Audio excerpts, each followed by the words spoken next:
because you got a lot of guys out there that don't know how to play the game. They're superior athletes than they used to be, but if they play if they're so much better athletically and skill-wise, with all the two-ball dribbling and all this other nonsense that I don't understand how that gets you to be a better ball handler, but you have all this and agreed to lack of or lesser defensive capability or want to than there used to be, how come we're averaging as many points as we did back in the early 70s and the 60s? You know, we still aren't able to score the ball any better.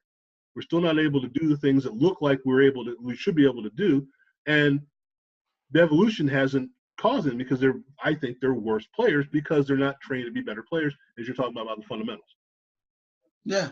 I mean, that's definitely right. And from the standpoint you mentioned about trying to bypass college basketball, I think there always will be a need for college basketball. Okay. And in fact, I think that the NCAA, with these new rules they're trying to do, they're going to make it not tougher, but they're going to take over with something they should have had a long time ago. We also know that with the AAU circuit and then also the sneaker outlets or whatnot, or the large shoe companies, have kind of had a bond with AAU, and they had the coaches, and it was just an unwritten, a hidden society. If you didn't know, you didn't know. Right. But there's a lot of money that is involved in that, and a lot of things are happening now. The NCAA, along with high school coaches and college basketball programs, are trying to take over that. But I think what's going to happen, here's what I say, until they do something, you have something like the young man that was a recruit from Syracuse, that is supposedly going pro and bypassing college. But his handlers, the guys that represent LeBron James, had it where he's going to get a $1 million package to become an intern with New Balance. Basically, tell him he has a whole year to work out and get ready for the draft. So I think you'll see more of that, of the marquee guys. Right. And you're going to have the G League guys like that too, where people will go to the G League if they get $150,000. But I think the confusing part, and to get off this very quickly, the confusing part is this.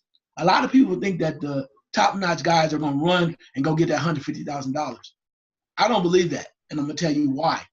If you don't want to go to school, the question is, how much money can you make overall? If you do still go for a year, what have you, and they keep it that way or they change it, whatever is going, you either take the road that Baisley did with getting with New Balance and getting your $1 million, or you do what, and if it's 2 years, then so be it, do what Zion Williamson is doing, okay? Because going to Duke is building on his brand. Right.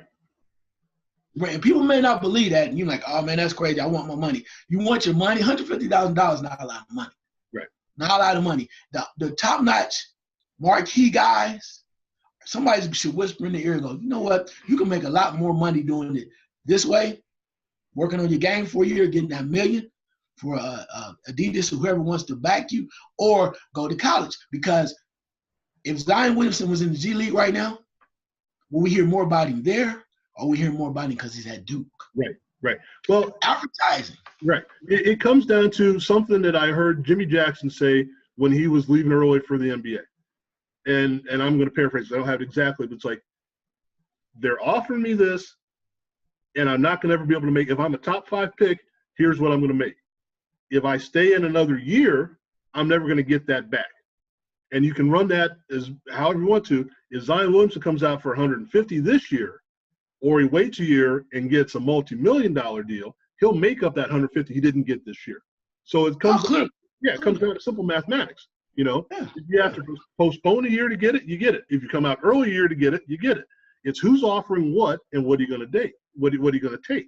So, yeah, I mean, I can see him. And, again, at this point, even though he's the highlight guy, and you'd have to – a small sample size, obviously, he's not, quote-unquote, the best player on his team. Doesn't mean he has to be. But he's the guy that's more exciting. And I think marketable, right. Right. And I think what the issue, though, is a lot of people don't understand this, but after talking to a couple marquee athletic directors is the kids are not, even though they may say some kids might say they're hungry at night. If you're playing on a top-notch athletic team, you're not hurt. You're not starved. Okay? Right. You're and let's just say, let's throw Zion Williamson out there as an example, okay? Let's say he's playing for Duke and he has his stipend or whatever, and he's getting all this other stuff. Let's say his family really is financially challenged. You wouldn't think so. Maybe they are. What to say, right? Okay. A lot of people do not understand that he can still apply for a Pell Grant, right, and get extra monies. Right. So whatever that is, he can do what the heck he wants to with the money. And let's flip that around. Let's go back to when we were in school. And I know where you lived, and you know where I lived. And there ain't nobody throwing money in my front door. No one's throwing food on my doorstep. So you can say, well, as an average college student, they're eating better than I ate. You know, their laundry's getting done easier than my laundry's getting done. Yeah. You know, all the basic essentials of living as a college student, their books were paid for. My books weren't paid for.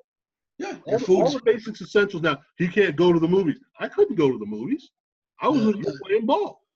That's bullcrap. that was my entertainment. Go to the movie. It's like anything else. If you get money or a stipend for whatever to eat, once your food is covered, then the other essentials are easy because you get your books done. And then again, let's say you get a Pell Grant. Right. And for Pell Grant, your Pell Grant is $1,500. So up on all the other stuff you're receiving, you got $1,500 cash. Right. And if you're one and done, you're not going to school after January anyway. So you right. September to December. Yeah. And you got $1,500. So and again, not to knock the system and not to